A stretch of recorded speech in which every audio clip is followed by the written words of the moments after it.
Yeah, sure. So the way I got into Montessori, actually I have a background in non-Montessori. I have a master's in education preschool through 8th grade. And so I worked in one of the largest counties in Virginia, teaching for 6 years, 3 years at the 3rd grade level, and then I moved out of that because that was when the standards of learning testing was being unveiled. And it was just the pressure to kill and drill, and I just felt like Alex Trebek. I was always quizzing them, reviewing, because the test was in the spring, but all the material you taught at the beginning of the year could not be forgotten because it was on this test. So it was this constant Alex Trebeking, what is, Egypt? And for 100, do you remember where the Nile is? Things like that. So anyways, I totally got burnt out.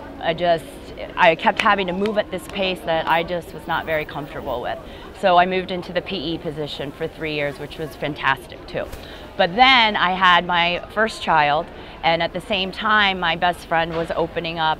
She had her vision of what her Montessori school was going to be like, and coincidentally it worked out that my son was one of the first 4 children that started the school that I now work at.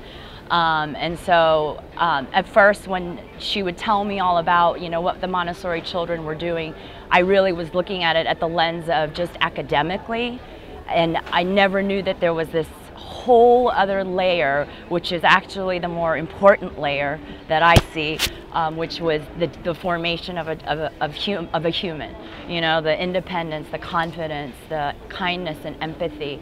And as I started working more and more in this field, so I've only been doing this for 5 years now, it really speaks more to my growth and development than my child almost. So it's just really exciting.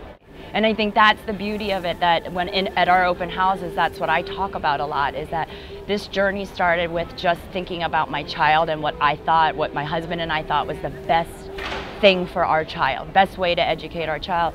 But what I found is that it's more about me growing now too, so you kind of feel selfish, but it's just this awesome feeling that you're growing and learning with your child, alongside your child.